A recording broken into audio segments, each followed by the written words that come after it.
करोति वाच लङ्घयते गिरिं यत्कृपातमहं वन्दे परमानन्दमाधव श्रीगुरुदीनतारिणां श्रीचैतन्य परमेश्वरम्। हरे कृष्ण। হরে কৃষ্ণ। যাদের কোনো অসুবিধা নেই ভিডিওটা ওপেন রাখলে ভালো, এটা একটা সদাচার। যাদের অসুবিধা নেই, যাদের অসুবিধা আছে বন্ধ রাখছে ঠিক আছে। যাদের কোনো অসুবিধা নেই ভিডিও অন করে বসলে ক্লাসটা আপনি ভালোভাবে শিখতে পারবেন এবং বুঝতে সুবিধা হবে।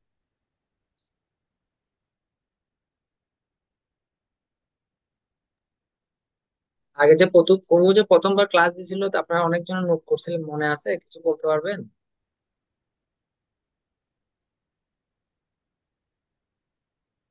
মুসলিম মাতাজির মনে আছে?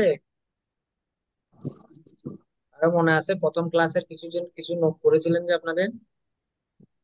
হরে কৃষ্ণ প্রভু। প্রভু বলছিল যে স্বাস্থ্যের বিষয়ে, মানে ক- কি খাইতে হইব, মানে খাবারে কি আয়রন আছে কিনা এরকম বিষয়ে বলছিল। না। হরে কৃষ্ণ। হরে কৃষ্ণ প্রভু। প্রভু বলছিল যে ওই বৈজ্ঞানিক জপের বৈজ্ঞানিক উপকারিতা সম্পর্কে বলা হয়েছিল। হ্যাঁ হ্যাঁ, বলো বলো, পয়েন্ট বলো।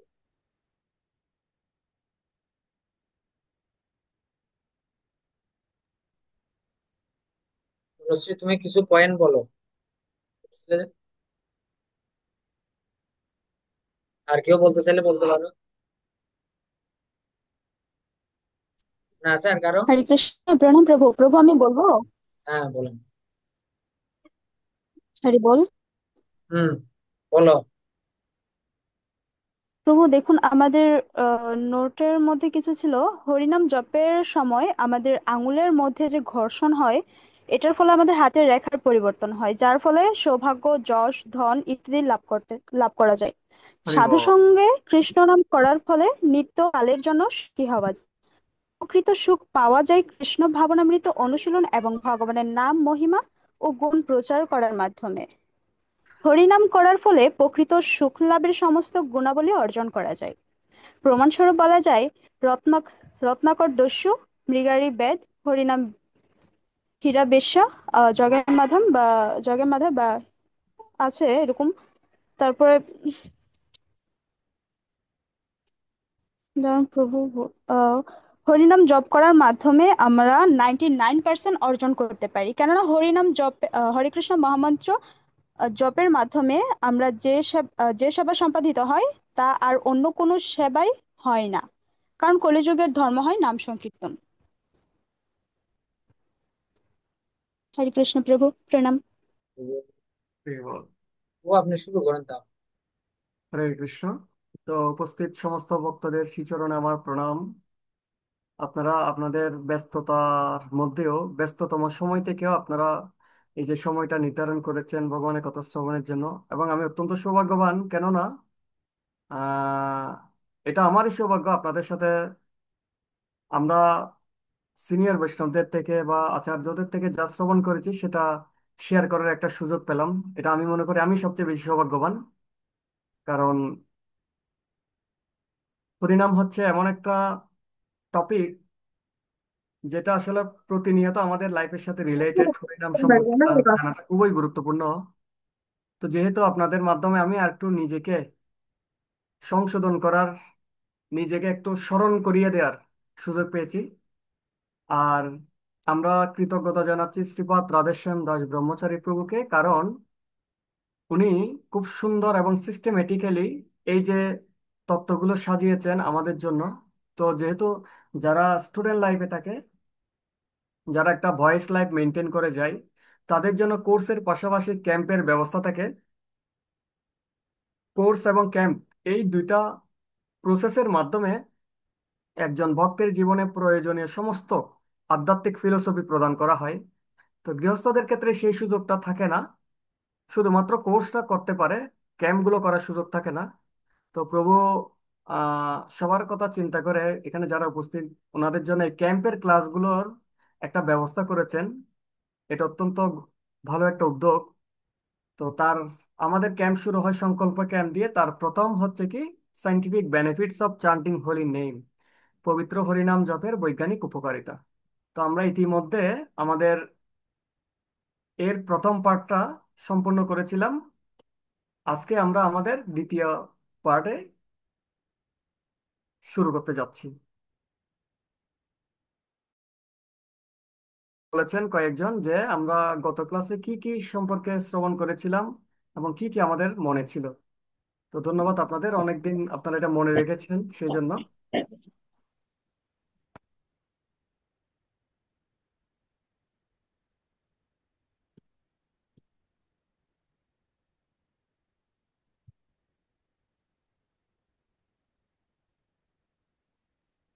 আমরা প্রথম পার্টে এতটুকু পর্যন্ত সম্পন্ন করেছিলাম, হরিনাম আমাদেরকে নির্ভীক হতে সাহায্য করে। তো আমরা আজকে এর পর থেকে শুরু করব।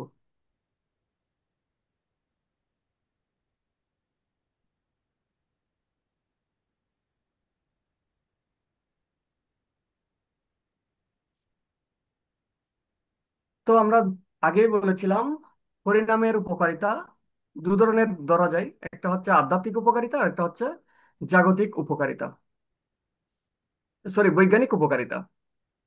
তো হরিনামের উপকারিতা হচ্ছে মূলত আধ্যাত্মিক উপকারিতা। এর মাধ্যমে যে আধ্যাত্মিক প্রাপ্তি সম্ভব হয়, অন্যান্য কোনো পন্থায় এত প্রাপ্তি সম্ভব হয় না, যা হরিনামের মধ্য দিয়ে হয়। তো আধ্যাত্মিক উপকারিতাটা একটু দূরবর্তী, হঠাৎ করে এর ফল বোঝা যায় না বা হঠাৎ করে এর ফল দেখাও যায় না। কিন্তু যেগুলো বৈজ্ঞানিক বা জাগতিক, সেগুলো ইনস্ট্যান্ট ফল দেয়। আমরা শ্রেয় এবং প্রেয় নিয়ে প্রথম পার্টে আলোচনা করেছিলাম। তো হরিনামটা হচ্ছে শ্রেয়, অনেক সময় প্রেয় নাও হতে পারে প্রাথমিক পর্যায়ে। তো আমাদের মন সব সময় উপকারিতা খুঁজে, আমি এটা কেন করব, এর প্রয়োজনীয়তা কি, এর উপকারিতা কি, এবং এটা আমার জীবনে কোন কোন জায়গায় প্রয়োগ করতে পারি, প্রয়োজনীয়তাটা কি।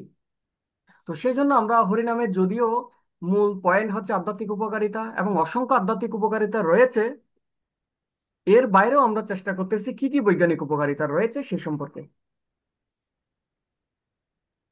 তো আজকের প্রথম দিকে দেখা যায়, আমরা জানি অ্যাসিড রেইন বা অ্যাসিড বৃষ্টি।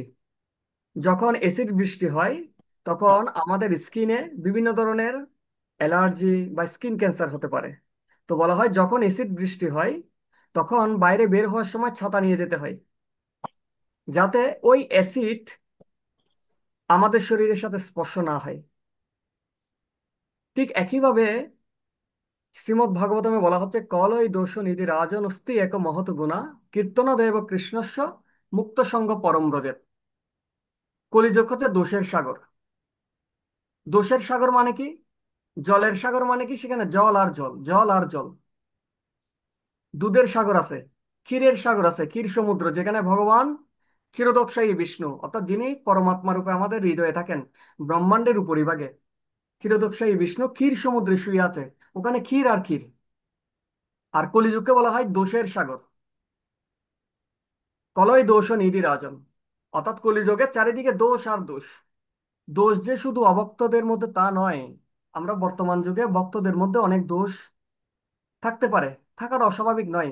কারণ এই যুগটাই হচ্ছে কলিযুগ, এই কলিযুগটাই হচ্ছে দোষের সাগরে আমরা নিমজ্জিত। সুতরাং আমরা যদি এই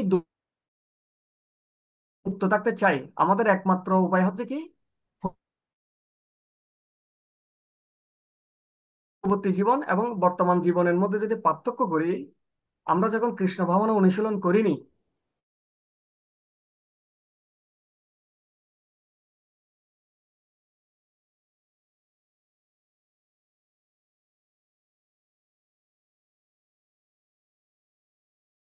আমাদের ভিতরে একটা প্রচন্ড অনুশোচনা জাগে যে আমি এই দোষটা করেছি, যেটা আগে হয়তো জাগতো না। তো এইভাবে আমরা আস্তে আস্তে দোষ থেকে মুক্ত হচ্ছি, কিসের প্রভাবে? হরিনামের আশ্রয়ে, হরিনাম রূপ ছাতার আশ্রয়ে আমরা এই দোষের সাগর থেকে উত্তীর্ণ হতে।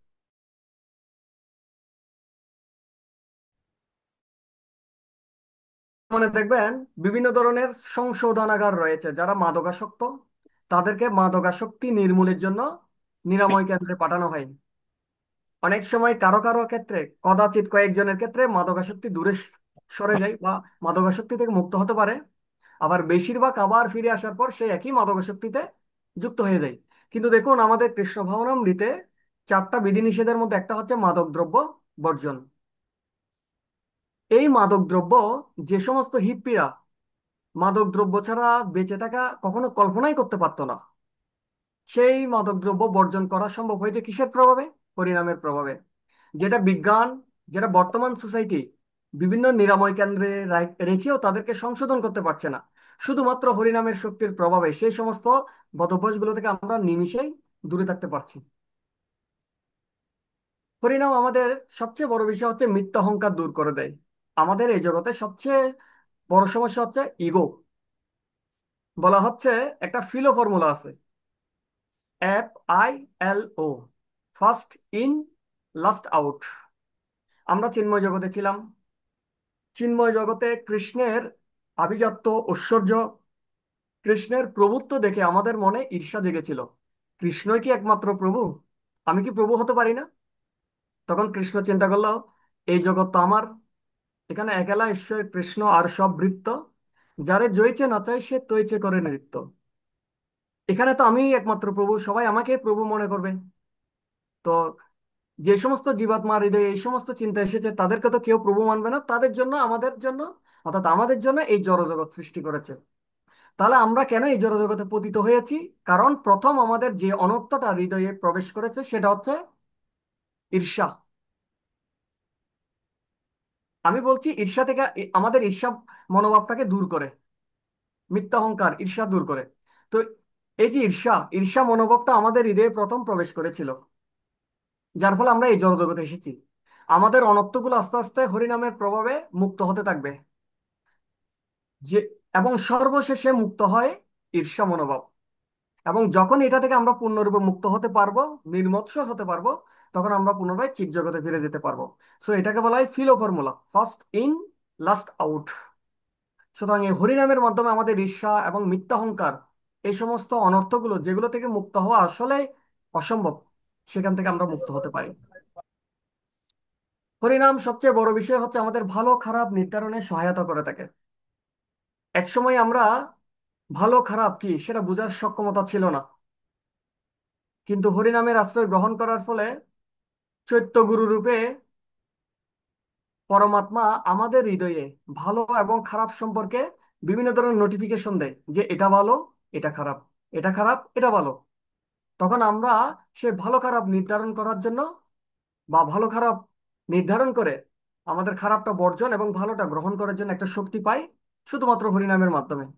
দেখুন, যারা কৃষ্ণ ভবনামৃত থেকে দূরে সরে যায় তারা কেউ কখনো ফিলোসফির অভাবে যায় না। তারা দুটো কারণে যায়, একটা হচ্ছে ভক্তি দুর্বল হয়ে যাওয়ার কারণে, আরেকটা হচ্ছে ভক্তদের সাথে সুসম্পর্কের অভাবের কারণে। তো কখনো আমাদের ভক্তিটা খুব স্ট্রং থাকে, কারণ যেটাতে আমাদের শতকরা 99% শক্তি প্রদান করা হয়, বা যেটা থেকে আমরা শতকরা 99% প্রাপ্তি অর্জন করি বা লাভ করে থাকি, সেটা যখন স্ট্রং থাকে, হরিনামটা ভালো থাকে, তখন আমরা এই কৃষ্ণ ভাবনামৃত থেকে চলে যাওয়ার আর কোনো স্কোপ থাকবে না। এটা যোগ্য নেতা হতে হরিনাম সাহায্য করে।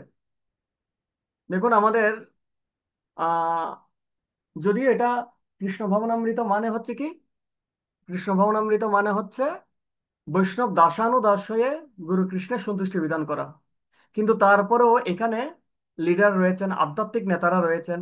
যদিও হ্যাঁ, জাগতিক নেতারা হচ্ছে শোষণের ভিত্তিতে, আর আধ্যাত্মিক নেতা হচ্ছে সেবার ভিত্তিতে।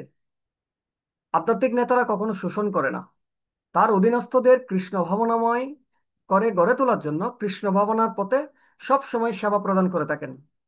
তো আমাদের যে সমস্ত নেতারা রয়েছেন কৃষ্ণ ভাবনাময়, তারা সবাই ওনাদের নিজস্ব ভক্তি জীবনে, নিজ নিজ ভক্তি জীবনে আদর্শ এবং হরিনামের প্রতি অত্যন্ত শরণাগত বিধায় তারা যোগ্য নেতা হতে পেরেছেন। আর এই জড়জগতের চাকচিক্য বা বিভিন্ন প্রকার যে জাগতিক চেতনা রয়েছে, সেগুলো থেকে আমাদেরকে আস্তে আস্তে আধ্যাত্মিক চেতনায় পর্যবসিত করে। যেমন রাস্তায় যদি কোনো একটা সুন্দরী মহিলা হেঁটে যায়, তখন যদি একটা বাঘ তাকে দেখে, তার দৃষ্টিতে একটা মাংসপিণ্ড বা খাবার ছাড়া আর কিছুই নেই। বাঘের দৃষ্টি সে একটা খাবার, আজকে আমার খাবার জুটেছে, আমি আজকে ভালো করে উদর পূর্তি করতে পারবো, এটাই হচ্ছে বাঘের মনোভাব। আর যখন কোনো কামুক পুরুষ সেই সুন্দরী নারীর প্রতি দৃষ্টিপাত করে, তখন সে ভোগের দৃষ্টিতে, ভোগের সামগ্রী হিসেবে নারীকে দর্শন করে। যখন কোনো সন্ন্যাসী একটা নারীকে দর্শন করে, তখন তিনি মনে করেন কি, এই জড়দেহ হচ্ছে রক্ত, বমি, পুঁজ এবং হাড় মাংসের শ্লেষ্মা কতগুলো, একটা থলি মাত্র, একটা কাঠামো মাত্র। সুতরাং এই জড়জগতের, এই জড়বস্তুর সৌন্দর্য বা চাকচিক্যের প্রতি আমাদের কি হওয়া যাবে না, আকৃষ্ট হওয়া যাবে না। আকৃষ্ট হতে হবে একমাত্র ভগবানের প্রতি। আর যখন একজন বৈষ্ণব ভক্ত সেই একই বস্তু দর্শন করে, তখন তিনি কি মনে করেন, তখন তিনি মনে করেন তিনি হচ্ছেন একটা আত্মা, তিনি এই জড়দেহের মধ্যে আবদ্ধ হয়ে আছেন, এবং এই জড়দেহে আবদ্ধ হয়ে পরম পিতা পরমেশ্বর ভগবান শ্রীকৃষ্ণকে ভুলে এই জগতে কষ্ট পাচ্ছে। আর সেই হুম, কারণে কি করেন, তিনি কি তার হয়েছে কাছে এটা? কৃষ্ণ ভাবনামৃতের, হুম, তিনি তার কাছে কৃষ্ণ ভাবনামৃতের বাণী পৌঁছে দেন, কৃষ্ণ সেবায় যুক্ত হওয়ার জন্য সহায়তা প্রদান করে থাকেন। এটা কি এটা? কৃষ্ণ ভাবনার মাধ্যমে আমরা প্রকৃত জীবের যে কল্যাণ, সেটা সেই সম্পর্কে আমরা জানতে পারি।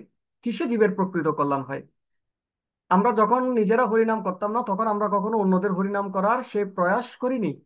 যখন আমি নিজে হরিনাম করছি, আমি ভিতর থেকে অনুভব করছি না এটাই হচ্ছে জীবের একমাত্র মুক্তি লাভের উপায়, তখন আমি কি চিন্তা করব, অন্যকে কিভাবে সেই সুযোগটা দেওয়া যায়। তো দুটো কনসেপ্ট আছে, একটা হচ্ছে আইস কনসেপ্ট, একটা হচ্ছে ক্যান্ডেল কনসেপ্ট। আইস কনসেপ্ট কি, আমাদের ফ্রিজে অনেক বরফ রয়েছে, একটা বরফকে যদি বাইরে রাখা হয়, বাইরের কক্ষ তাপমাত্রার প্রভাবে, যেহেতু বরফের তাপমাত্রা হচ্ছে 0 ডিগ্রি সেলসিয়াস বা তারও নিচু হতে পারে, হিমাঙ্কের নিচেও হতে পারে, তো বাইরের কক্ষ তাপমাত্রার প্রভাবে আস্তে আস্তে সেই বরফটা গলে যায়, এবং এটা কোনো তেমন একটা কাজে আসে না। কিন্তু আমরা দেখি সেম ভাবে আরেকটা মোমবাতি বা ক্যান্ডেল, সেটাও কিন্তু গলে যায়। কিন্তু পার্থক্য হচ্ছে, বরফ গল বরফ গলার ফলে আমাদের কোনো উপকার হয় না, কিন্তু একটা ক্যান্ডেল বা মোমবাতি, সেটা নিজে গলে যাচ্ছে, কিন্তু আস্তে আস্তে কি দিয়ে যাচ্ছে, আলো দিয়ে যাচ্ছে। সো প্রথম যেটা, সেটা হচ্ছে সেলফ সেলফিশ মেন্টালিটি। আর ক্যান্ডেল কনসেপ্ট যেটা বলা হয়, সেটাকে তুলনা করা হয় সেলফলেস মেন্টালিটি। নিজে জ্বলে অন্যদেরকে আলো প্রদান করে যাচ্ছে, নিজে নিঃশেষ হয়ে হয়ে অন্যদেরকে আলো প্রদান করে দিচ্ছে। তো বৈষ্ণব হচ্ছে পর দুঃখে দুঃখী, নিজের জীবনের সময়গুলো অতিবাহিত করছে। আমরা সবাই আমার জীবনের সময়গুলো অতিবাহিত করছি, কিন্তু আমার জীবনে যে সময়টা আজকে পাস হয়ে যাচ্ছে, সেটা দিয়ে আমি কি অন্যের পরোপকার করছি, সেটা আমাদের চিন্তা ভাবনা করে দেখতে হবে। বৈষ্ণবরা হচ্ছে পরদুঃখী দুঃখী, তিনি নিজের জীবনের সময়, শক্তি, শ্রমগুলো দিচ্ছে কিসের মাধ্যমে, অন্যদের কিভাবে কৃষ্ণ ভাবনামৃত দান করা যায়, তা তার মাধ্যমে। যেমন আমরা শ্রী শ্রীমৎ জয় পতাকা স্বামী গুরু মহারাজের দিকে যদি তাকাই, ওনার কি কোনো দরকার ছিল, উনি এখন শারীরিক যে কন্ডিশনে রয়েছেন, ওনার দরকার পূর্ণ বিশ্রাম, তারপরও তিনি কষ্ট স্বীকার করে বিভিন্ন দেশ ভ্রমণ করে আমাদের মতো বদ্ধ জীবাত্মাদের কাছে কৃষ্ণ ভাবনার বাণী পৌঁছে দিচ্ছেন। এটাই হচ্ছে সেলফলেস মেন্টালিটি। উনি ওনার জীবনের আয়ুক্ষণ আস্তে আস্তে অতিবাহিত করছে কিসের মাধ্যমে, এই জড়জগতের জীবদের প্রতি নিঃস্বার্থ সেবা প্রদান করার মাধ্যমে। এই মেন্টালিটিটা কিভাবে আসবে, শুধুমাত্র হরিনামের শক্তির মাধ্যমে। যারা হরিনামে নিমগ্ন থাকেন, তারাই সেই নিঃস্বার্থ মনোভাব নিয়ে সেবা করতে পারেন, যেটা কোনো মেডিসিনের মাধ্যমে হবে না, যেটা কোনো বিজ্ঞান করতে পারবে না, সেলফলেস মেন্টালিটি। কিন্তু এই হরিনাম পারবে।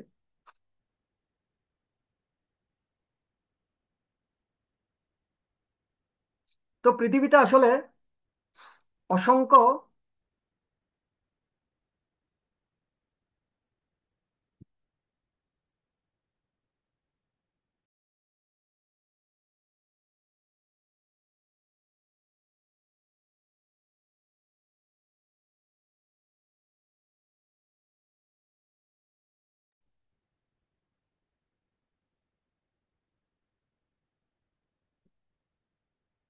তো পৃথিবীতে দুঃখিত, আমি হরে কৃষ্ণ। জাস্ট হরে কৃষ্ণ প্রভু, হুম। প্রণাম। প্রভু, ওই যে আইস কনসেপ্ট আর ক্যান্ডেল কনসেপ্টটা যদি আরেকবার একটুখানি বলে, আমি মিস আচ্ছা করে ঠিক আছে, গেছি। আমি রিপিট করছি।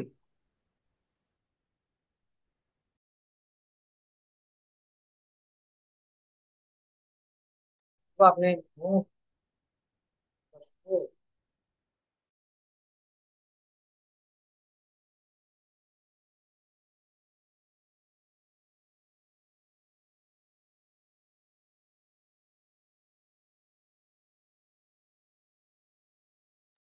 দুঃখিত একটু ইন্টারফিয়ারের জন্য। আহ হ্যাঁ মাতাজি, আপনি বলছিলেন আইস কনসেপ্ট অ্যান্ড ক্যান্ডেল কনসেপ্ট। দেখুন, আইস মানে হচ্ছে বরফ। বরফ নিজেও গলে যায়, আবার একটা মোমবাতি সেটাও কিন্তু গলে যায়। বরফও গলে যায়, মোমবাতিও গলে যায়। বরফ গলে যাওয়ার প্রভাবে বা মাধ্যমে কারো কোনো উপকার হয় না, কিন্তু মোমবাতি নিজে জলে জলে নিঃশেষ হয়ে যায়। তো নিজে শুধু জলে নিঃশেষ হয় না, সাথে সাথে অন্যদেরকে আলো প্রদান করতে থাকে। তো বৈষ্ণবরা হচ্ছে একটা ক্যান্ডেলের মতো। উনি ওনার নিজের জীবনের শ্রম সময় শক্তিগুলো অতিবাহিত করে অন্যের উপকারের মাধ্যমে। এবং এই জগতে যত প্রকার উপকারিতা বা উপকার রয়েছে, সর্বশ্রেষ্ঠ পরোপকার বলা হয় কৃষ্ণ ভক্তির প্রচার। এটাই জীবের সর্বশ্রেষ্ঠ পরোপকার।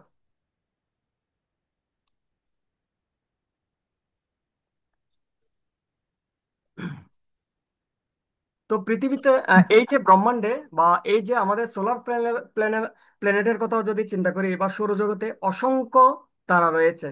তো অসংখ্য তারা কোনো কিছুই করতে পারে না, যা একটা চন্দ্র করতে পারে। তো আমাদের আসলে পৃথিবীতে, আমাদের এই সৌরজগতে অসংখ্য তারার কোনো দরকার নেই, একটা চন্দ্রই যথেষ্ট। এবং সেটা আমরা কিভাবে পেতে পারি? হরে কৃষ্ণ মহামন্ত্রের মাধ্যমে আমরা এই এক একজন স্টার বা এক একটা চন্দ্রের মতো, চাঁদের মতো হতে পারি।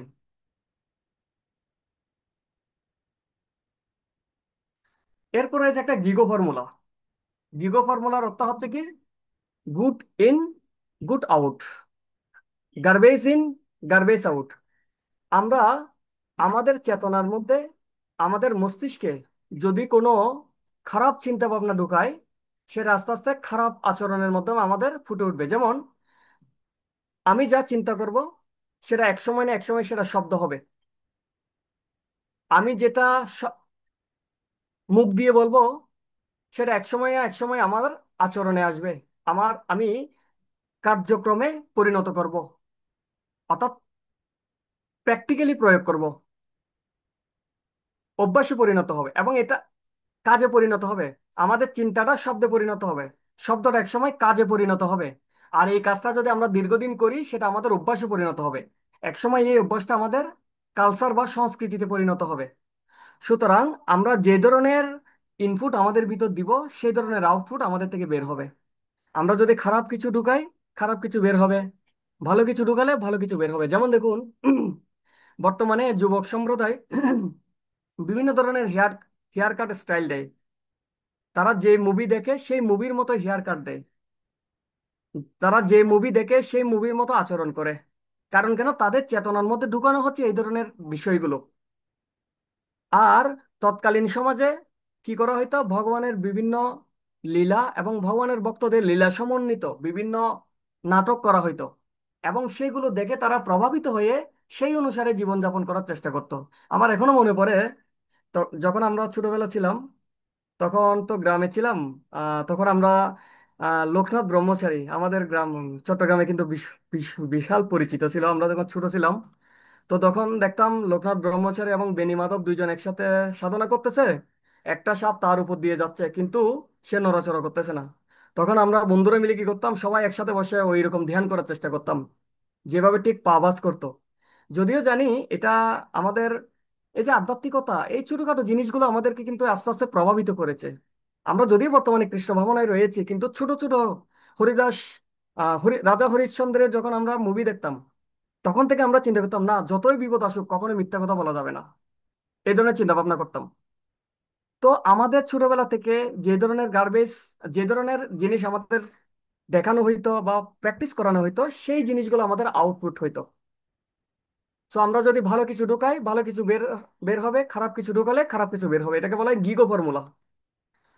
তো আমরা যদি প্রতিদিন ভোরে ঘুম থেকে উঠে হরে কৃষ্ণ মহামন্ত্র জপ করি, পুরো দিন আমাদের ভিতর থেকেও ভালো কিছু বের হবে, মন্থন হয়ে ভালো কিছুটাই বের হবে।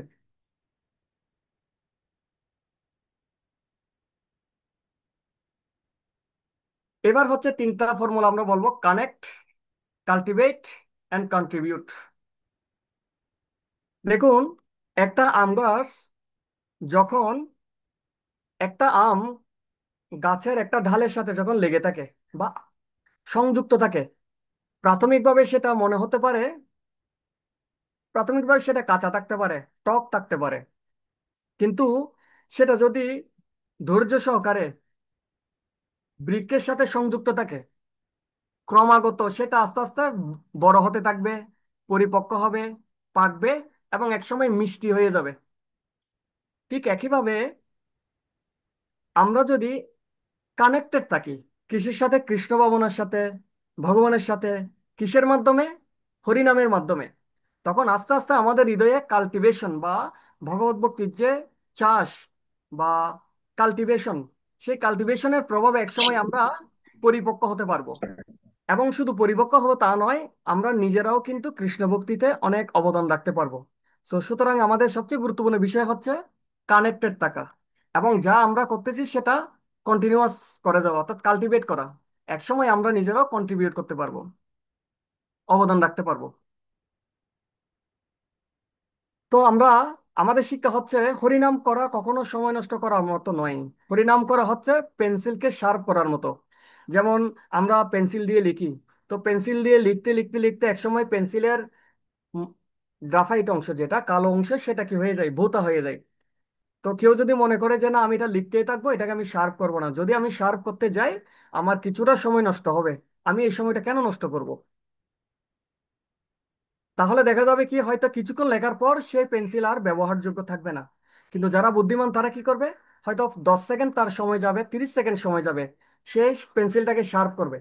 শার্প করার মাধ্যমে পেন্সিলটা পুনরায় রিসাইকেল করার মতো, অর্থাৎ পুনরায় ব্যবহার করার মতো একটা স্টেজে চলে আসবে। আবার আমরা বলি অনেক সময় কুঠার দিয়ে গাছ কাটা। তো কুঠার দিয়ে যখন আমরা গাছ কাটি, তখন দীর্ঘদিন গাছ কাটতে কাটতে সেই কুঠারটার যে শার্পনেস বা ধারালো অংশটা, সেটা ভোঁতা হয়ে যায়।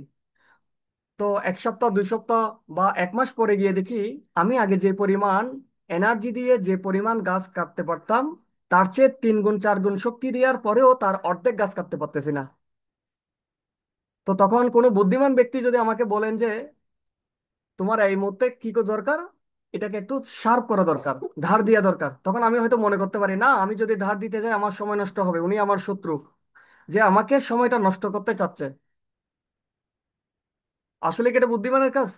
না। আমি যদি কিছুটা সময় যদি সেটাকে শার্প বা ধারালো করার কাজে ব্যবহার করি, দেখা যাবে কি আমি আবার সেই পুনরায় প্রথম কুটার দিয়ে যেভাবে আমি গাছ কাটতাম, সেই একই স্পিড আমি গাছ কাটতে পারবো, একই পরিমাণ আমি ফল পাবো। তো আমরা সারা দিন, দিনের প্রায় প্রতিটা মুহূর্ত আমরা জড়জগতের সাথে স্ট্রাগল করতেছি, প্রফেশনালি, পারিবারিকভাবে, সামাজিকভাবে। তো যার প্রভাবে আমাদের চেতনাটা আস্তে আস্তে ডাউন হতে থাকে। 24 ঘন্টার মধ্যে আমরা কতক্ষণ কৃষ্ণ ভাবনায় থাকি? তো আমরা যদি হরে কৃষ্ণ মহামন্ত্র জপের মাধ্যমে দিব্য সংস্কৃতি এবং চিন্ময় জগৎ, ভগবানের সাথে যদি যুক্ত থাকি, তাহলে সেটা অনেকটা শার্প করার মতো, অর্থাৎ পেন্সিল শার্প করার মতো, কোটারে ধার দেওয়ার মতো, যেটা আমাদেরকে আরো বেশি নতুন উদ্যমে, বেশি পরিমাণ আউটপুট পেতে সহায়তা করে থাকে। তো এবার একটা ছোট সত্য ঘটনা বলি। আলেকজান্ডার দ্য গ্রেট সম্পর্কে, সরি সরি, এই পৃথিবীতে আমরা দেখি অনেক মহান মহান ব্যক্তিরা রয়েছেন, যেমন আব্রাহাম লিঙ্কন, আমেরিকার প্রেসিডেন্ট ছিল, যিনি দেশের জন্য কত কিছু করেছেন। কিন্তু ওনার শেষ পরিণতি কি হয়েছিল? ওনাকে আততায়ীর হাতে বধ হতে হয়। আততায়ীরা তাকে গুলি করে হত্যা করে, যিনি দেশের জন্য, জাতির জন্য অসংখ্য অনেক কিছু করেছিলেন। মহাত্মা গান্ধীর কথা আমরা বলি। মহাত্মা গান্ধী ছিল ভারতের যে অহিংস আন্দোলন, তার জনক বলা হয়। অনেকেই স্বীকার করে, ইতিহাসবিদরা স্বীকার করে, মহাত্মা গান্ধীর হাত দিয়ে এই ভারতবর্ষের স্বাধীনতা এসেছে। যদি এর সম্পর্কে দ্বিমত রয়েছে, তারপরেও মহাত্মা গান্ধী ভারতের ইতিহাসে একজন মহিমান্বিত রাজনীতিবিদ বা আধ্যাত্মিক ব্যক্তিও বলা যায়। তো এই মহাত্মা গান্ধী উনার সারাটা জীবন অতিবাহিত করেছে দেশের সেবায়, কিন্তু শেষ পরিণতি কি হয়েছিল? ওনাকে ওনার দেশের জনগণ হত্যা করেছে। ঠিক একইভাবে বঙ্গবন্ধু শেখ মুজিবুর রহমান সম্পর্কে আমরা জানি 1975 সালে তার দেশে তার সেনাবাহিনীর লোকজন তাকে হত্যা করে। হিটলার তার নিজের জাতিকে রক্ষা করার জন্য সারা বিশ্বে অত্যন্ত নৃশংসভাবে নেতৃবাদী নেতৃবাদী ধারণা প্রতিষ্ঠা করেছিল এবং অনেক মানুষকে হত্যা করেছিল। শেষ পর্যন্ত সেও এতই সে শক্তিশালী, এতই সে মোটিভেশনাল ছিল, তার একটা ওয়ার্ড, একটা লাইন শুনে হাজার হাজার সৈনিক জীবন দিতে প্রস্তুত ছিল। কিন্তু শেষ পর্যন্ত কি হলো? তিনি নিজেই মারা গেল। আলেকজান্ডার দ্য গ্রেট সারা সারা বিশ্বে তার একছত্র প্রতিপত্তি স্থাপন করেছিল। সে আলেকজান্ডার দ্য গ্রেটেরও মৃত্যু হয়েছিল। নেপোলিয়ন ফ্রান্সের জনক বলা হয়। সো এভাবে আমরা যতই দেখি না কেন এই পৃথিবীতে যাদেরকে আমরা অনেক মহান মহান মনে করতে পারি, কিন্তু সবার শেষ পরিণতি হচ্ছে কি? মৃত্যু। মৃত্যুর মধ্য দিয়ে তাদের সমস্ত প্রচেষ্টা শেষ। বলা হয় out of sight, out of mind. তো এই পৃথিবী থেকে আমি যদি কেশাগ্রের 10 সহস্র ভাগের 1 ভাগ, যে আমার আত্মার আয়তন, আমি এক আত্মা যদি হারিয়ে যাই, কারোই কিছু যায় আসে না। আসলেই কারো কিছু যায় আসে না। সুতরাং আমাদের চেষ্টা করা উচিত এই জীবদ্দশা থাকাকালীন আমরা যাতে ভালো কিছু করে অন্ততপক্ষে আমাদের জীবনের চরম লক্ষ্যটা অর্জন করে নিতে পারি। আমাদের সকলকে কিন্তু দাসত্ব করতে হবে, হয় কৃষ্ণের দাসত্ব, না হয় মায়ার দাসত্ব। মায়া মানে হচ্ছে কি? যা নয়, যাকে আমি সত্য মনে করছি প্রকৃতপক্ষে সেটা সত্য নয়, সেটা হচ্ছে মায়া। তো বুদ্ধিমান ব্যক্তি সিদ্ধান্ত নেবেন আমি কি মায়ার দাসত্ব করব নাকি কৃষ্ণের দাসত্ব করব। আর কৃষ্ণের দাসত্ব করার যে উপায়, তার অন্যতম উপায় হচ্ছে কি? হরে কৃষ্ণ মহামন্ত্র জপ। হরে কৃষ্ণ মহামন্ত্রের মধ্য দিয়ে আমরা ভগবান কৃষ্ণের সর্বোচ্চ সন্তুষ্টি বিধান করতে পারি। যে গল্পটা বলতে চাচ্ছিলাম, আলেকজান্ডার দ্য গ্রেট তিনি সারা বিশ্ব জয় করে বলা হয় সর্বশেষে ভারতবর্ষে এসেছিল। তো ভারতবর্ষ, যদিও ভারতবর্ষে এসে অনেকে বলেন ইতিহাসবিদরা তিনি সারা বিশ্ব জয় করেছিলেন, কিন্তু ভারতবর্ষে এসে মশার কামড়ে তার জীবন নিঃশেষ হয়েছিল। ছোট্ট একটা মশার কামড়ে।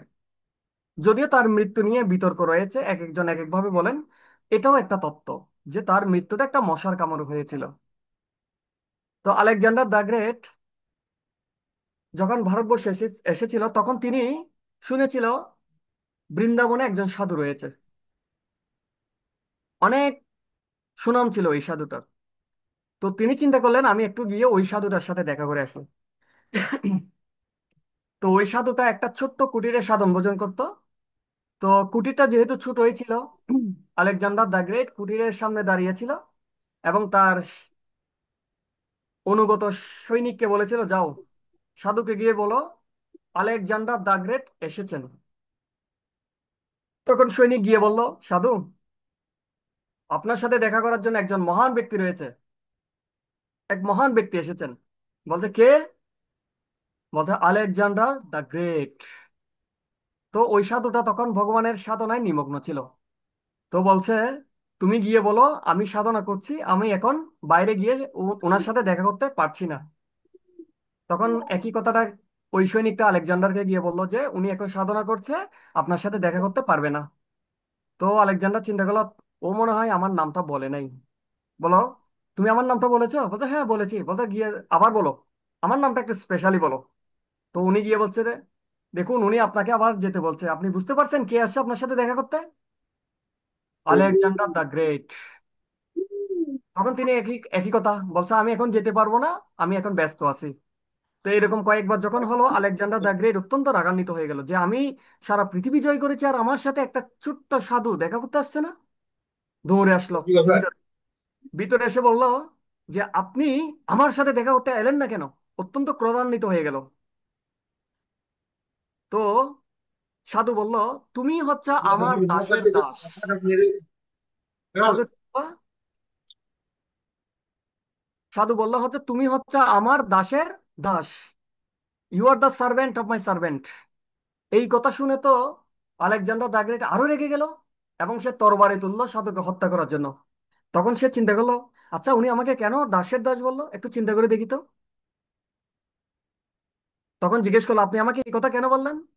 তখন সাধু বললো, দেখো, কাম ক্রোধ লোভ মোহ মদ মাৎসর্য, এই ছয় রিপু, এই ছয় রিপু হচ্ছে মানুষ এই ষড়রিপুর দাস।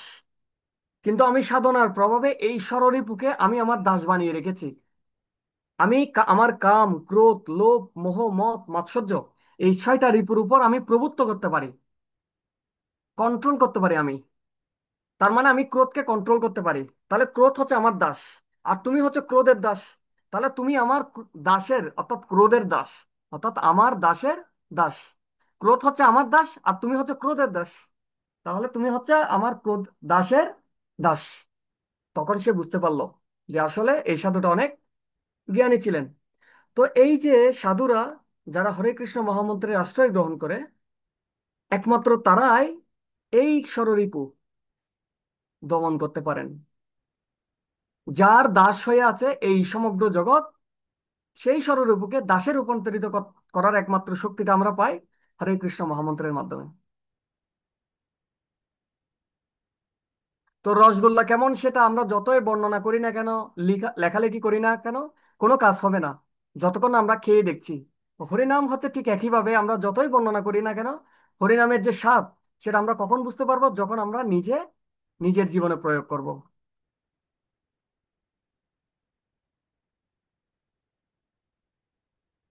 তো আমরা এবার কিছু সাইন্টিফিক আরো এক্সট্রা কিছু ইনফরমেশন দেখব। যেমন শব্দের কিন্তু একটা গুরুত্বপূর্ণ প্রভাব আমাদের জীবন রয়েছে। শব্দ হচ্ছে অত্যন্ত সূক্ষ্ম একটা উপাদান, এবং এই শব্দটা সরাসরি আমাদের সূক্ষ্ম উপাদান যে মন, মনে প্রবেশ করতে পারে, এবং মনের উপর গুরুত্বপূর্ণ একটা প্রভাব রয়েছে। আমরা দেখি, যখন আমরা গ্রামে ছিলাম, তো রাস্তার পাশ দিয়ে যখন কোনো ট্রাক বা বড় গাড়ি যাইতো, আমরা যখন রাতে ঘুমাইতাম, যখন নিচে ঘুমাইতাম, অনেক দূর দিয়ে গাড়ি যাইতো, কিন্তু সেই গাড়ির যে কম্পন বা সাউন্ড, সেটা অনেক দূরে যারা নিচে ঘুমায় তারা কিন্তু অনুভব করতে পারে। অনেক উপর দিয়ে অনেক সময় দেখা যায় যুদ্ধ বিমান যায়, অনেক বিকট শব্দ করে। ওই বিকট শব্দের প্রভাবে নিচে ভূমিতে থাকা কাঁচ পেটে যায়, জানলার কাঁচ ভেঙে যায়, ফেটে যায়। তো বৃন্দাবনে যখন একবার বড় এক অসুর এসেছিল, অসুর এত জোরে চিৎকার করছিল যে অসুরের চিৎকারের প্রভাবে অনেক গোপিকাদের গর্ভপাত হয়েছিল। তাহলে শব্দের একটা বিশাল প্রভাব রয়েছে। সুতরাং সেই শব্দটা যদি দিব্য শক্তি সম্পন্ন হয়, তাহলে সেই শক্তি আমাদের হৃদয়ে, আমাদের মনে, আমাদের চেতনায় অত্যন্ত গুরুত্বপূর্ণ একটা প্রভাব ফেলতে পারে। যেটার জন্য আমরা অনেক স্ট্রাগল করছি আমাদের নিজের বদভ্যাস বা খারাপ চেতনা থেকে উদ্ধার পাওয়ার জন্য, শুধুমাত্র দিব্যধ্বনির প্রভাবে আমরা সেই স্তর থেকে ধীরে ধীরে মুক্ত হতে পারি। আপনারা দেখবেন, লেন্স, সূর্যের আলো চারিদিকে ছড়িয়ে ছিটিয়ে আছে। সূর্যের আলো যখন কোনো একটা কাগজের উপর পড়ে, সেই কাগজে কখনো আগুন ধরে না। কিন্তু কাগজের উপর যদি একটা লেন্স দেওয়া হয়, লেন্সের নিচে যদি কাগজটা দেওয়া হয়, চারিদিকে ছড়িয়ে ছিটিয়ে থাকা সূর্যের আলোকে ওই লেন্স এক কেন্দ্রীভূত করে কাগজের উপর ফেলে, যার ফলে ওই কাগজে কিন্তু আগুন ধরে যায়। অর্থাৎ ওই লেন্সের প্রভাবে চারিদিকে ছড়িয়ে থাকা আলোর শক্তিকে যখন এক কেন্দ্রীভূত করা যায়, ওই কাগজে কিন্তু আগুন ধরে যায়। এই একই থিওরি ব্যবহার করে আগেকার যুগে শত্রু জাহাজগুলো পুড়িয়ে দেওয়া হতো। বিশাল লেন্সের মাধ্যমে আলোকে ফোকাস করে শত্রু জাহাজের উপর ফেলা হতো। দীর্ঘক্ষণ ফেলার পর সেখানে উত্তাপ সৃষ্টি হয়ে জাহাজে আগুন ধরে যেত। তাহলে এই অ্যানালজি থেকে আমরা কি বুঝতে পাই?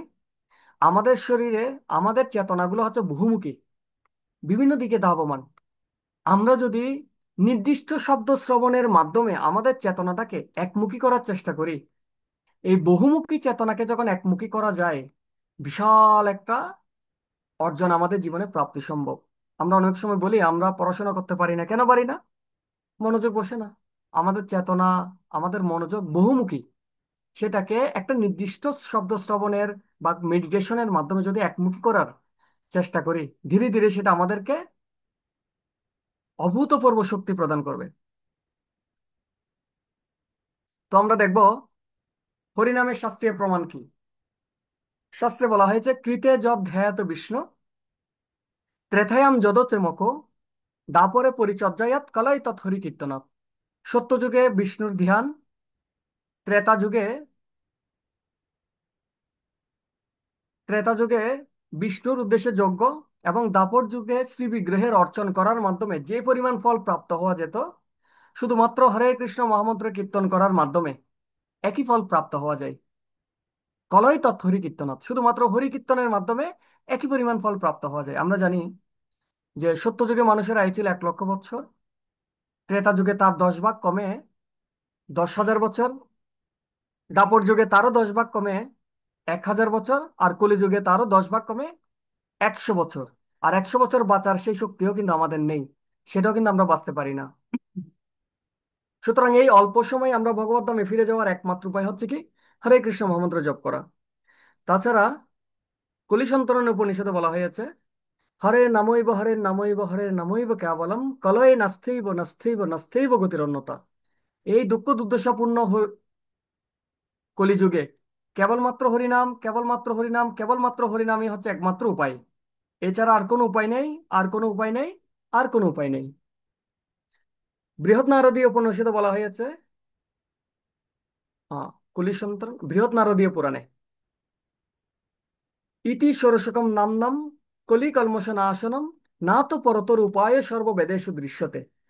এই যে 16 শব্দ বিশিষ্ট হরিনাম, ইতি ষোড়শকম নাম কলি কল্মষ নাশনম, কলিযুগের সমস্ত কলুষতা বিনষ্ট করতে পারে। না তো পরতর উপায়, এর চেয়ে শ্রেষ্ঠ কোনো উপায় সর্ববেদেষু দৃশ্যতে, সমস্ত বেদ খুঁজেও পাওয়া যায় না।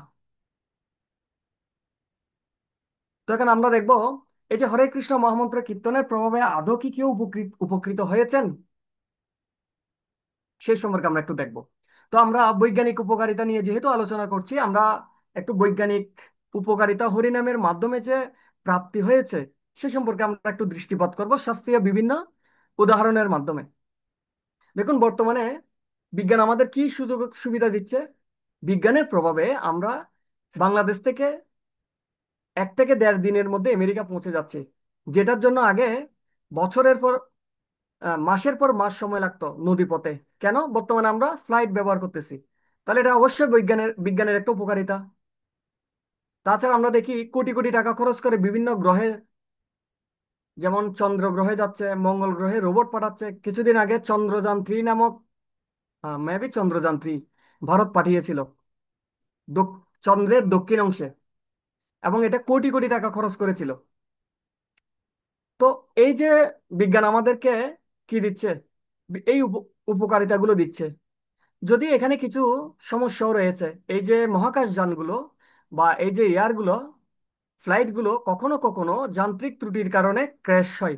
যেমন কিছুদিন আগে আমরা দেখেছি মাইলস্টোন কলেজের যে ঘটনা, একটা যুদ্ধ বিমান ভূপাতিত হয়ে অনেকগুলো বাচ্চা, অভিভাবক, কিছু টিচার সহ মারা গেল। তো যদিও বিজ্ঞান আমাদের উপকারিতা দিচ্ছে, কিন্তু এখানে কিছু সাইড ইফেক্টও রয়েছে। এরও একটু আগে আমরা যদি দেখি, এয়ার ইন্ডিয়াতে প্রায় 244 জনের মতো সম্ভবত স্পট ডেথ, যদি একজন বেঁচে গিয়েছিল। তো যদিও বিজ্ঞান আমাদের উপকারিতা দিচ্ছে, কিন্তু অপকারিতাও বা এখানে বিপদের সমূহ সম্ভাবনা রয়েছে। যাই হোক, আমরা মনে করে নিলাম উপকারিতা রয়েছে। তাহলে আমরা এই যে আমাদের আধ্যাত্মিকতা থেকে কি সেই সুবিধা পেতে পারি? দেখুন, কুকুদ্দিন নামে একজন মুনি ছিল, ওনার এক কন্যা ছিল, নাম হচ্ছে রেবতী। উনি ছিল অত্যন্ত রূপবান এবং গুণবান। তো উনি বুঝতে পারছিল না কিভাবে অথবা কার কাছে তার কন্যাকে পাত্রস্থ করবেন। তখন তিনি কি করলেন? তিনি তার কন্যাকে নিয়ে চলে গেলেন ব্রহ্মলোকে। আমাদের যে 14টা ভুবন রয়েছে, উপরের দিকে যদি আমরা চিন্তা করি, আমাদেরটা হচ্ছে ভূলোক, তার উপরে রয়েছে ভূবরলোক, স্বর্গলোক, জনলোক, তপলোক, মহলোক, সত্যলোক। সত্যলোকে রয়েছে ব্রহ্মাজি। তো তিনি কোথায় চলে গেলেন? ব্রহ্মার কাছে চলে গেলেন একটা লিস্ট নিয়ে, এই পাত্রগুলো আছে, আমি কার কাছে আমার কন্যাকে সমর্পণ করব। তো ওনার কাছে মনে হয়েছিল যে কিছুক্ষণ মাত্র তিনি ভ্রমণ করেছেন, কারণ তিনি অত্যন্ত দ্রুত গতিতে গিয়েছিলেন। তখন ব্রহ্মা চিন্তা করলো, ব্রহ্মা যখন তার মনের কথা জানতে পারলো, ব্রহ্মা হাসছিল। তো ব্রহ্মাকে জিজ্ঞেস করলো, আপনি হাসছেন কেন? বলতো, তুমি যাদের লিস্ট নিয়ে এখানে এসেছো কন্যাকে পাত্রস্থ করার জন্য, তারা তো দূরের কথা, তাদের পরবর্তী প্রজন্মের পর বহু প্রজন্ম অতিবাহিত হয়ে গেছে, পৃথিবীতে 1,00,000 বছর অতিক্রান্ত হয়ে গেছে, তাদের নাম গন্ধ আর ওখানে নেই, তাদের নামে আর কেউ চিনেও না এই নামে কোনো ব্যক্তি আছে। তো তখন তিনি বুঝতে পারলেন, এই তত্ত্বটা আইনস্টাইন দিয়েছে, যার নাম হচ্ছে দ্য রিলেটিভিটি থিওরি বা আপেক্ষিকতার তত্ত্ব।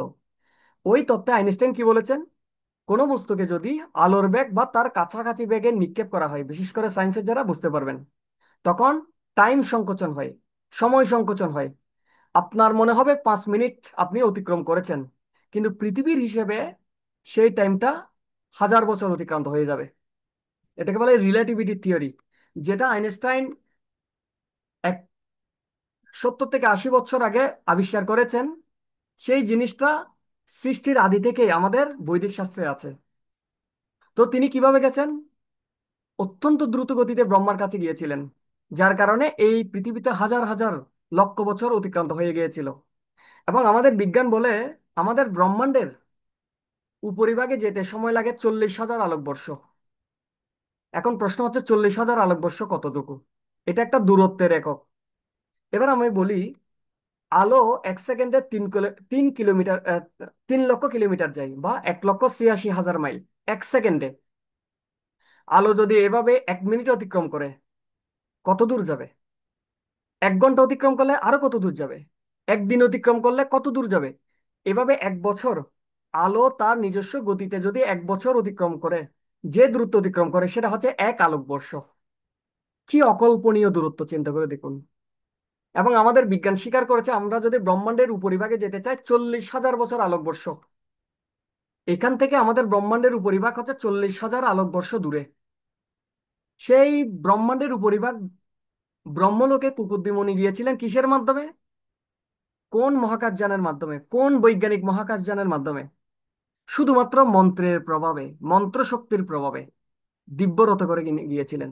তখনকার দিব্য রথগুলো ছিল মন্ত্র শক্তির দ্বারা পরিচালিত। তাহলে বর্তমানে আমরা একটা এয়ার ফ্লাইট দেখে বা বিভিন্ন গ্রহে যে আমরা রোবট পাঠাচ্ছি, মহাকাশযান পাঠাচ্ছি, এটা দেখে মনে করতে পারি বিজ্ঞানের কতই না উপকারিতা। তাহলে মন্ত্রের মাধ্যমে বিজ্ঞান যেখানে পৌঁছাতে পারে না, সেখানে বুদ্ধিমণি পৌঁছে গেছেন কিসের মাধ্যমে? মন্ত্রের মাধ্যমে। এটা কি মন্ত্রের উপকারিতা নয়? তো কুকুরদিমণি যখন আবার পৃথিবীতে ব্যাক করলো, তিনি পৃথিবীকে খুঁজে পাচ্ছে না কেন? পৃথিবী ততদিন অনেক চেঞ্জ হয়ে গেছে। তারপরে অনেক কষ্ট করে পৃথিবীকে খুঁজে পেল, কষ্ট করে পৃথিবীতে ল্যান্ড করলো। ল্যান্ড করার পর দেখা যাচ্ছে সব মানুষগুলো লিলিপুট হয়ে গেছে, কারণ তিনি ছিল সত্য ত্রেতা যুগের মানুষ। এসে দেখতেছে দাপর যুগ চলে আসছে। তখন কি করলো? ব্রহ্ম বলে দিছে যে তুমি যখন যাবে তখন বলরাম থাকবে, বলরামের কাছে তুমি তোমার কন্যাকে সমর্পণ করবে। তখন বলরাম দেখলো যে তার হবু স্ত্রী হচ্ছে অনেক লম্বা তার চেয়ে। তখন তিনি হল দিয়ে টেনে তাকে ছোট করলেন, ব্রহ্ম বলরামের সাইজ করে দিলেন। এবং তিনি হচ্ছেন রেবতী মাতা, বলরামের স্ত্রী। তো দেখুন, এই যে মন্ত্রশক্তির প্রভাবে বিজ্ঞান যা পারছে না, সেটা করিয়ে দেখেছেন আমাদের মুনি ঋষিরা। কর্দম মুনির কথাই না হয় বলি, কর্দম মুনি বিবাহ করার পর, মনুর কন্যা আহ দেবাহুতিকে বিবাহ করার পর বছরের পর বছর ধ্যানে মগ্ন ছিল। উনি চোখ খুলে দেখছে কি, যখন ধ্যান সম্পন্ন হলো, তার স্ত্রী অত্যন্ত কি হয়ে গেছেন?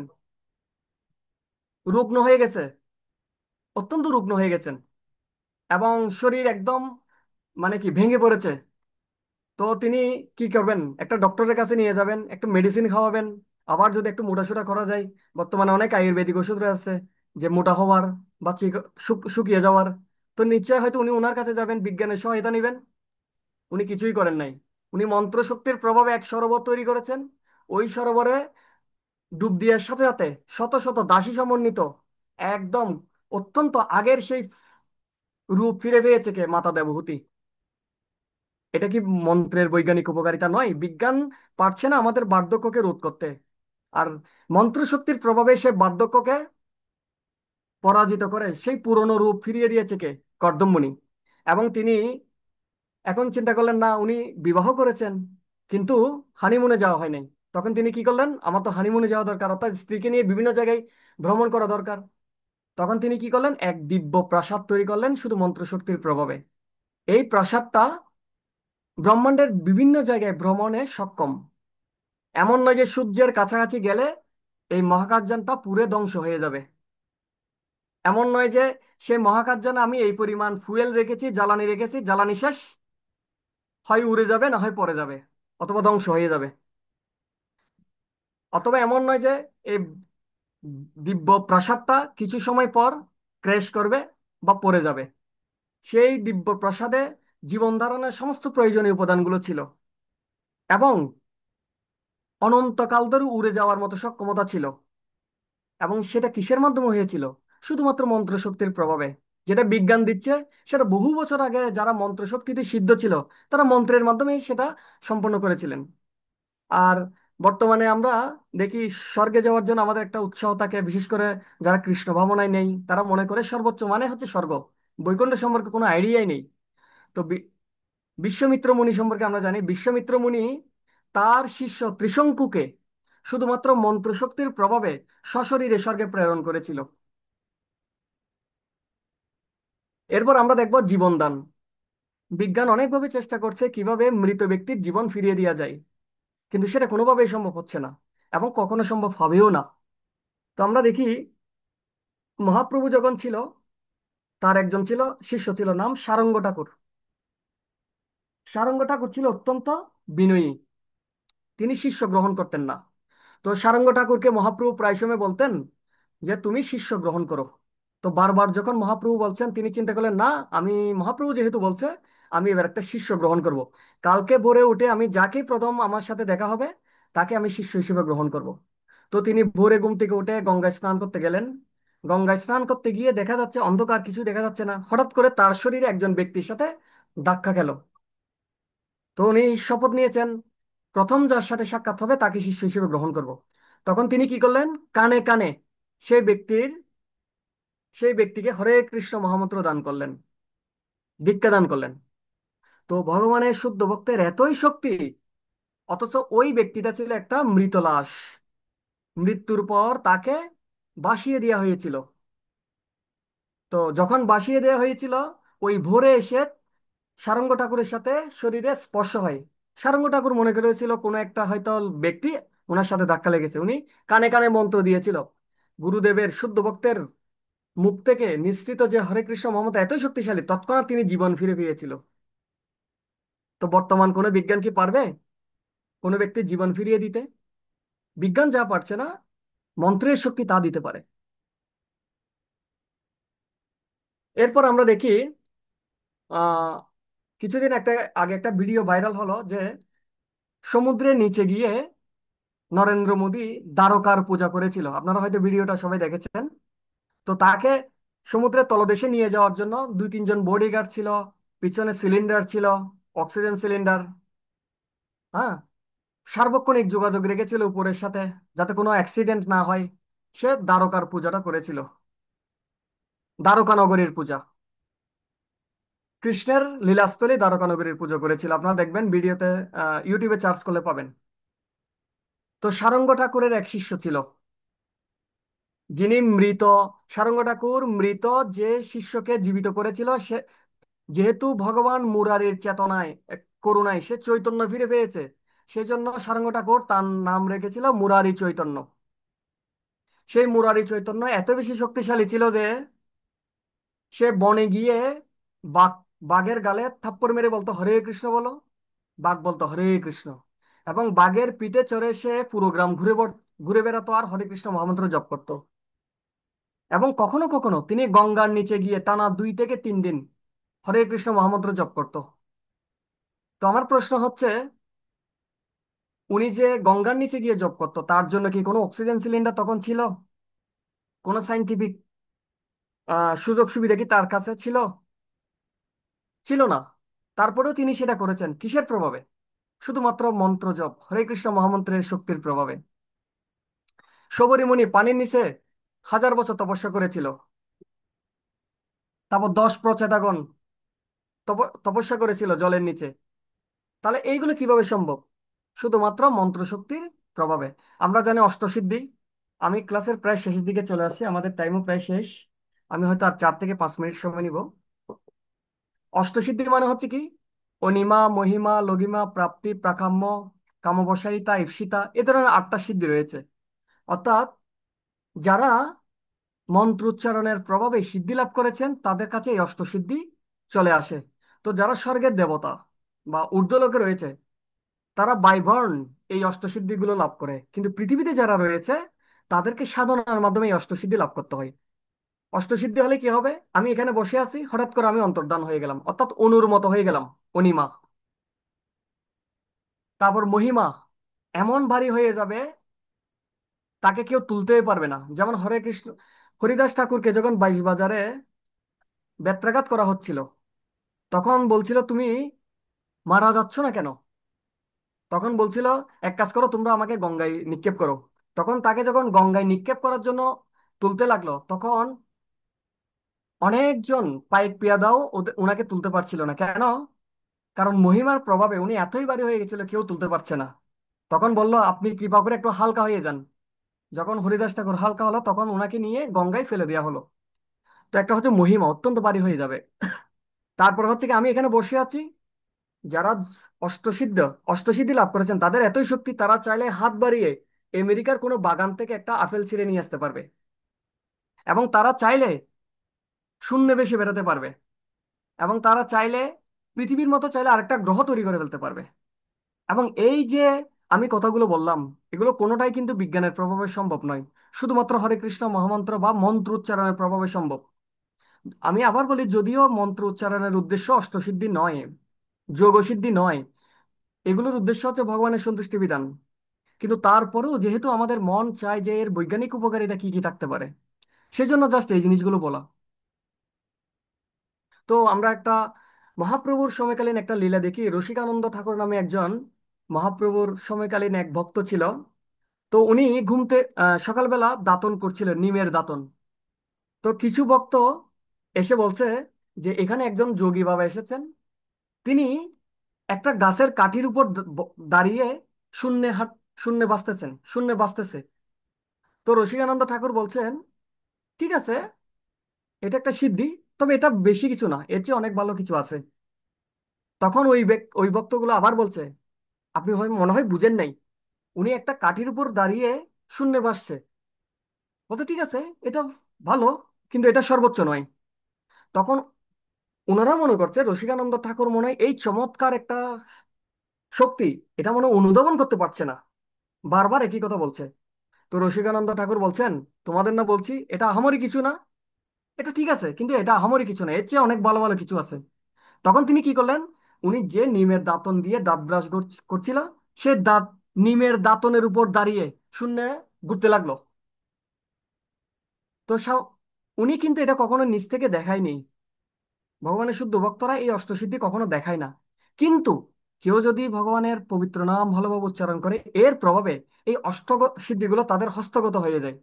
কিন্তু এগুলো হরিনাম বা মন্ত্র উচ্চারণের উদ্দেশ্য নয়, উদ্দেশ্য হচ্ছে ভগবানের সন্তুষ্টি বিধান।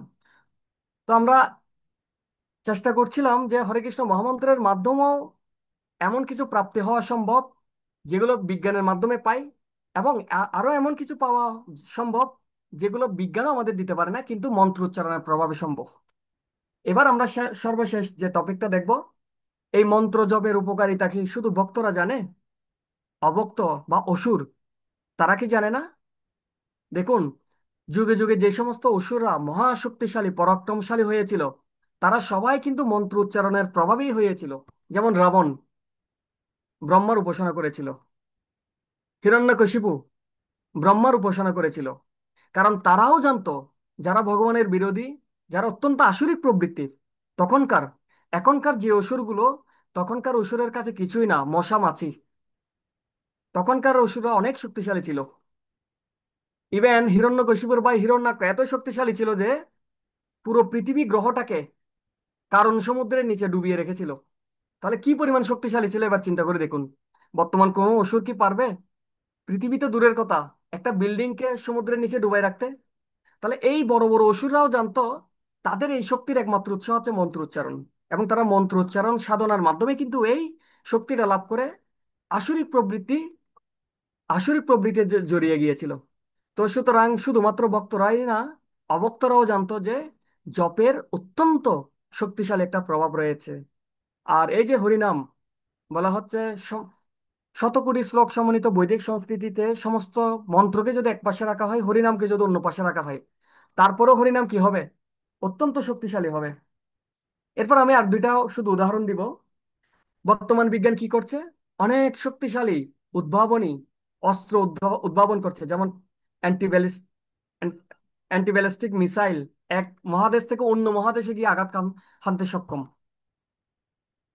আর কি কি উদ্ভাবন করেছে? পারমাণবিক অস্ত্র উদ্ভাবন করেছে, পুরো একটা প্রদেশ ধ্বংস করে দিতে পারে, যেমন হিরোশিমা নাগাসাকিতে দ্বিতীয় বিশ্বযুদ্ধের সময় নিক্ষিপ্ত হয়েছিল, যেখানে এখনো পর্যন্ত জীবন ধারণ কঠিন হয়ে দাঁড়ায়। হাইড্রোজেন বোমা আবিষ্কার করেছে। তো আসলেই তো বিজ্ঞান অনেক কিছু আবিষ্কার করেছে। কিন্তু আমরা দেখি 5,000 বছর আগে, যখন এই ধরনের তথাকথিত বিজ্ঞান ছিল না, কুরুক্ষেত্রের যুদ্ধে অশ্বত্থামা কি করেছিল? ব্রহ্মাস্ত্র নিক্ষেপ করেছিল। এবং সেই ব্রহ্মাস্ত্র প্রতিহত করার জন্য কি করেছিল? সেই ব্রহ্মাস্ত্র এতই শক্তিশালী ছিল যে চাইলে একটা ব্রহ্মাণ্ড পর্যন্ত ধ্বংস করে দেওয়া সম্ভব। এবং সবচেয়ে অবাক বিষয় হচ্ছে, আমরা যদি কোনো একটা নির্দিষ্ট জোনে যদি কোনো একটা পারমাণবিক অস্ত্র নিক্ষেপ করি, সেই অস্ত্রটা যদি একবার নিক্ষিপ্ত হয়ে যায়, সেটাকে আর কখনো ফিরিয়ে আনা সম্ভব নয়। তার চেয়ে হাজার হাজার লক্ষ গুণ শক্তিশালী ব্রহ্মাস্ত্র উম, মন্ত্রের মাধ্যমে আবার পুনরায় নিবৃত্ত করা সম্ভব। তাহলে এই যে প্রযুক্তি, এটা কি বিজ্ঞানের প্রভাব হয়েছিল নাকি মন্ত্রোচ্চারণের প্রভাবে হয়েছিল? তারপর আমরা লাস্ট যে উদাহরণ সেটা বলি। আমরা মনে করতে পারি বর্তমানে অনেক উন্নত ব্যবস্থা রয়েছে, যেমন এখানে অনেকে রয়েছেন ফ্রান্সের ফ্রান্সের ভক্তরা এখানে এই বিজ্ঞানের উন্নতির প্রভাবে কি করছেন, আমার কথাগুলো শ্রবণ করছেন, বা আমরা সরাসরি একে অপরকে দেখতে পাচ্ছি। অবশ্যই আমি স্বীকার করি এটা বিজ্ঞানের উপকারিতা। কিন্তু আমরা একটা আমাদের জগন্নাথ দাস বাবাজী মহারাজের জীবনী থেকে যদি আমরা দেখি, তিনি কি করেছিলেন? একবার তার কাছে কিছু ব্যক্তি তার দর্শনের জন্য এসেছিলেন। তখন ইনি কি করলেন? একটা ছাগল যেভাবে তাড়ায় সেভাবে শব্দ করে মাটিতে একটা লাঠি দিয়ে আঘাত করছিল। তখন ওই ব্যক্তিরা বলছিল, আরে আপনি আমাদেরকে এভাবে অপমানিত করলেন। বলছে, আরে কি, আমি কি তোমাদের অপমানিত করেছি? আরে বৃন্দাবনে একটা ছাগল তুলসী বৃক্ষ খেয়ে ফেলছিল, আমি সেই বৃন্দাবনের ছাগলটাকে তাড়াচ্ছিলাম। তখন ছিল, আরে বাবা, আপনি আছেন নদিয়ায়, সে বৃন্দাবনের কিভাবে আপনি ছাগল তাড়াচ্ছেন? বলছে, হ্যাঁ দেখো তুমি গিয়ে, ওখানে একটা ছাগল একটা তুলসী বৃক্ষ প্রায় খেয়ে ফেলেছে ওই মন্দিরের সামনে, আমি সেটাকে তাড়াচ্ছিলাম। তখন তারা তাৎক্ষণিকভাবে ওখানে কি করলো, টেলিগ্রাম করলো যে আসলে এই ধরনের কোনো ঘটনা ঘটেছিল কিনা। ওখান থেকে রিপিট আসলে, হ্যাঁ এই সময় এতটা এতটা মিনিটে একটা ছাগল এই তুলসী বৃক্ষটা খেয়ে ফেলছিল, এবং সে আবার পালিয়ে যায়। এবং এই সত্যটা প্রতিপাদিত হয়েছিল যে আসলে তিনি নদিয়ায় থেকে বৃন্দাবনের একটা ছাগলকে তাড়িয়ে দিয়েছিল, যেটা একটা তুলসী বৃক্ষকে খেয়ে ফেলছিল বা নষ্ট করে দিচ্ছিল। তো তিনি কি কোন বৈজ্ঞানিক গবেষণার ফলের মাধ্যমে এই কাজটা করেছিলেন? তিনি ছিলেন একজন মন্ত্রসিদ্ধ, হরিনামে নিমগ্ন একজন শুদ্ধ আত্মা। তো এই হচ্ছে আমাদের বৈজ্ঞানিক উপকারিতা হরে কৃষ্ণ মহামন্ত্রের।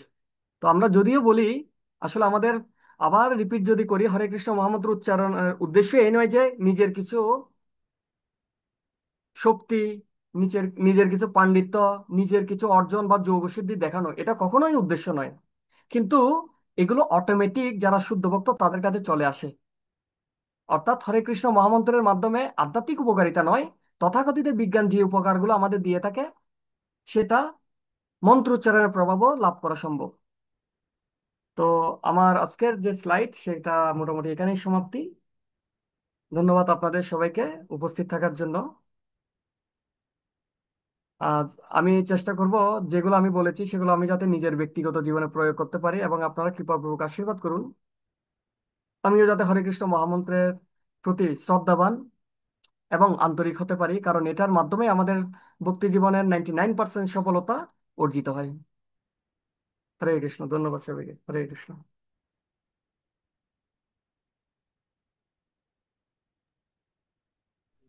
প্রভু হরে কৃষ্ণ। আরো কোনো প্রশ্ন? আর একটা বিষয় বলবো, আমাদের এই স্কোর ইউসেল এই কোর্সটা হচ্ছে ভেরি ইম্পর্টেন্ট ওয়ার্ল্ডের মধ্যে।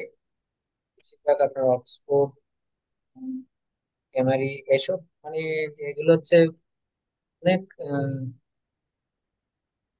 দামি দামি কলেজের মধ্যে কোর্স করানো হয়। আমরা এরকম একটা কোর্স শুরু করতে যাচ্ছি। এই কোর্সটা করলে আপনি গীতার, পুরো গীতার 6টা বিষয়, এটা একটা ধারণা সবার হবে। যারা যারা করবেন নামগুলো জমা দিবেন, যারা বাহারাইনে কৃষ্ণ ভগবান করতে আছে নাম জমা দিবেন। এই কোর্সটা করলে করার শেষ করার 600 মানে 6টা ক্লাস আর কি পুরো গীতার উপর। তো আমরা হচ্ছে 6 সপ্তাহ নিব। তো যারা যারা করবেন নাম জমা দিবেন। কোর্স সার্টিফিকেট দেওয়া হবে। কোর্স ফি হচ্ছে 500 টাকা। ঠিক আছে। তো এটা আপনারা যদি করেন আপনারা বুঝতে পারবেন অনেক কিছু সেখান থেকে শিখতে পারবেন, জানতে পারবেন। এখানে 6 নম্বর যে সেকশনটা থাকবে এটাতে থাকবে যে ভগবান যদি একজন হয় তাহলে এত ভগবান ধর্ম যদি কেন? হ্যাঁ, এত ধর্ম কেন। ঠিক আছে। তো যদি আমি চাচ্ছি যদি এরকম কেউ থাকেন নাম জমা দিবেন, রেজিস্ট্রেশন করবেন, শিডিউল শুরু হতে যাচ্ছে। বেশ। আর তো আজকে ক্লাসের কারো কোনো প্রশ্ন থাকলে প্রভূত করেন।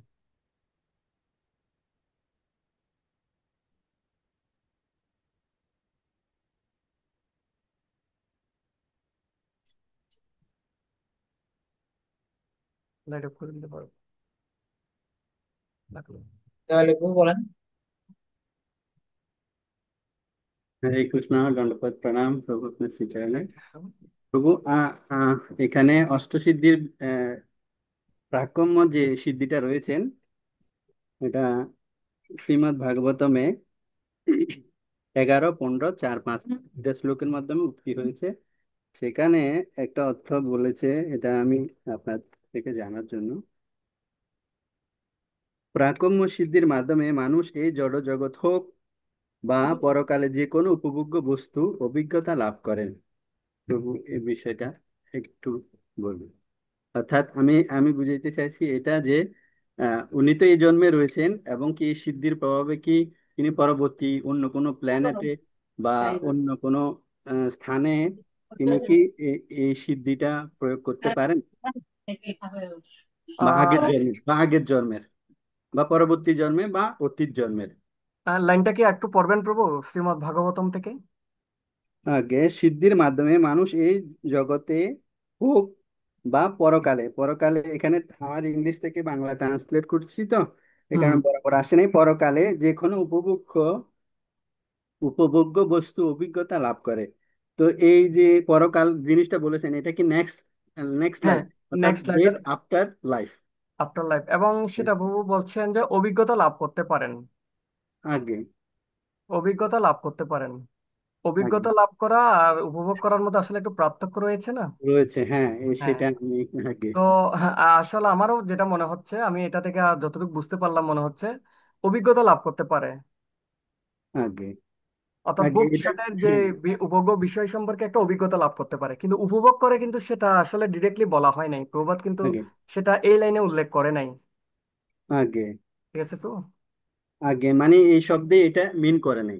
হ্যাঁ, হ্যাঁ, অভিজ্ঞতা লাভ আগে করতে পারে। হ্যাঁ, আগে সেটাই। আরেকটা প্রভু, আপনি বলেছেন রবতী রমন যে বিবাহের কাহিনী, তিনি হুম, ব্রহ্মলোকে গিয়েছেন হুম, সন্মাত্র, হুম। সেটা খুব অল্প সময়ের মাধ্যমে। তো সেটাতে ওনার বাবার নাম কন্দর্মুনি, কদম্বুনি। কুকুদ্দিমণি। হ্যাঁ, কুকুদ্দিমণি। আগে থ্যাংক ইউ। কুকুদ্দিমণি।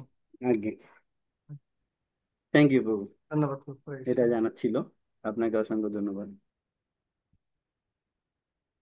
ধন্যবাদ প্রভু।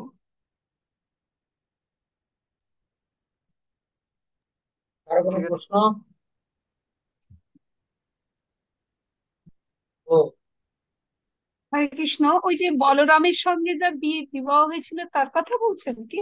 কুকুমি মুনি, হ্যাঁ, হ্যাঁ, উনি হচ্ছে যা কোন, বলরামের শ্বশুর। বলরামের আগে হ্যাঁ শ্বশুর। হ্যাঁ, বলরামের শ্বশুর, শ্বশুর। হ্যাঁ। আর তা বল- কন্যার নাম কি ছিল? মানে ও রেবতীর রেবতী। সাথে তো বিয়ে হলো, হ্যাঁ রেবতী। রেবতী। হ্যাঁ হ্যাঁ, রেবতী। ওটাই, ওটা কি আগেও কি রেবতীই ছিল নামটা? হ্যাঁ, রেবতী ছিল। প্রভৃতি ছিল, বিয়ের পরে রেবতী। যেমন হয়েছেন। হ্যাঁ, হ্যাঁ, রেবতী। হ্যাঁ, হ্যাঁ, বিয়ের পরেই তো রেবতী হয়েছে, আগেও কি রেবতীই ছিল? এটা তো আসলে রেবতী নামেই উল্লেখ করা রব- ছিল। তো আশা করি এটা রেবতী তো ছিল আমার মনে হচ্ছে। কারণ এখানে কিন্তু রেবতী নামটাই উল্লেখ ছিল, দ্বিতীয় কোনো নাম আমি পাই নাই। প্রভু তার মানে আমি হয়তো এখানে রেবতী ছিল। পেয়েছি, আমি এখানে পেয়েছি রবতী আগের নাম ছিল, যখন বলরামের সাথে বিবাহ হয়েছে তখন ওর রবতী রমন নামে প্রসিদ্ধি লাভ করেছেন ও, রেবতী হ্যাঁ, রমন। হুম। আগে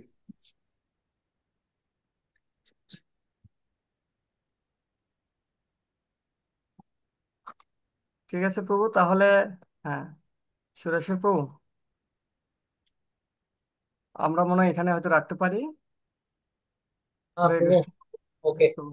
তাহলে আমরা নেক্সট ক্লাসে আমরা তাহলে তোমরা যারা যারা কোর্সটা করতেছো, খুব বিউটিফুল একটা কোর্স।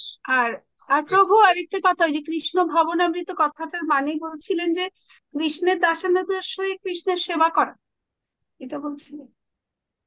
কৃষ্ণ ভাবনামৃত মানে হচ্ছে আসলে আমাদের এই যে বর্তমান ভাবনা, সেটা হচ্ছে জড়জাগতিক ভাবনা। তো সেটা প্রতিটা ক্ষেত্রে আমাদের ভাবনা গেলে হচ্ছে জাগতিক ভাবনা। তো এই জাগতিক ভাবনায় প্রতিটা ক্ষেত্রে কৃষ্ণকে যুক্ত করা, এটাই হচ্ছে মূলত কৃষ্ণ ভাবনা। মানে আমাদের কথাবার্তা, চিন্তা, চেতনা, কার্যক্রম সবকিছুর মধ্য দিয়ে যদি আমরা কৃষ্ণকে যুক্ত করতে পারি, সেটাই হচ্ছে কৃষ্ণ ভাবনা। ভাবনা মানে হচ্ছে কিছু নিয়ে ভাবা। তো আমাদের তো না খেয়ে থাকতে পারি না, না ঘুমিয়ে থাকতে পারি না, কাজ না করে থাকতে পারি না। তো সবকিছুতে যদি আমরা কৃষ্ণকে যুক্ত করতে পারি, সেটা হচ্ছে কৃষ্ণ ভাবনা।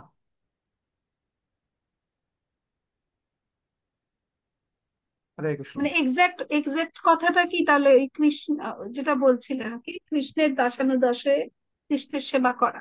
হ্যাঁ, তা তো অবশ্যই। বৈষ্ণব দাসানুদাস হয়ে ভগবানের সেবা করাটাই হচ্ছে আমাদের জীবনের চরম উদ্দেশ্য। আসলে ক্লাসটার মধ্যে অনেক কিছু ছিল, আমরা যতটুকু সম্ভব নোট করতে পেরেছি। আচ্ছা। অনেকগুলো মিস হয়ে গেছে, অনেক অনেক, মানে পুরোর ব্যাপারটাই তো অনেক বেশি, মানে তা আসলে প্রাচুর্য অনেকটা আছে। অনেকটা বিষয়, কিছু জিনিস সাইন্টিফিক ছিল, তো যার কারণে হয়তো আহ মনে রাখাটা অনেকটা সম্ভব হয় না। তারপর হচ্ছে কথার সাথে সাথে নোট করাটাও সম্ভব হয় না। তো ঠিক আছে, তারপরও যদি কোনো বিষয় ইম্পর্টেন্ট মনে হয়, পরবর্তীতে চাইলে রেকর্ডটা শুনে আবার সেকেন্ড টাইম রিপিট। যেমন রাধেশ্যাম প্রভুর যে লেকচারগুলো, আমরা একবারে কিন্তু শেষ করতে পারি না। উনি এত বেশি ফিলোসফি দেন, আমাদেরকে দুইবারও শুনতে হয়। এবং শুনে পজ করে নোট করতে হয়, আবার চালাতে হয়, পজ করে শুনে আবার নোট করতে হয়। প্রভু এত বেশি ফিলোসফি দেন।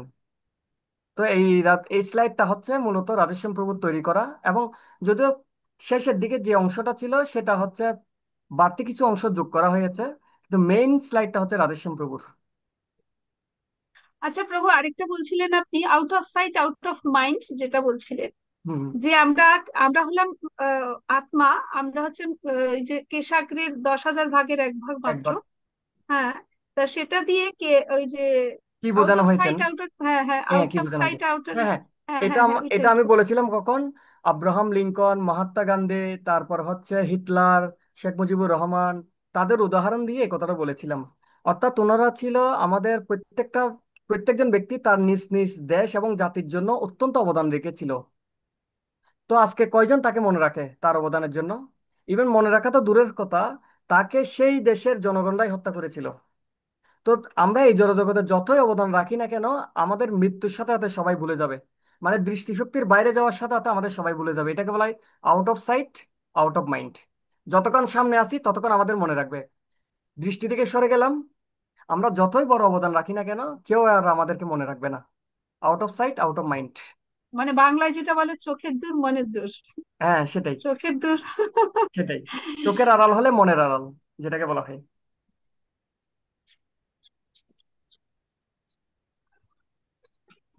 ওকে, হরে কৃষ্ণ। হরে কৃষ্ণ। হরে কৃষ্ণ। তাহলে আপনারা আপনাদের নামগুলো এবং নাম জমা দিবেন, তাহলে আমাদের সুবিধা হবে।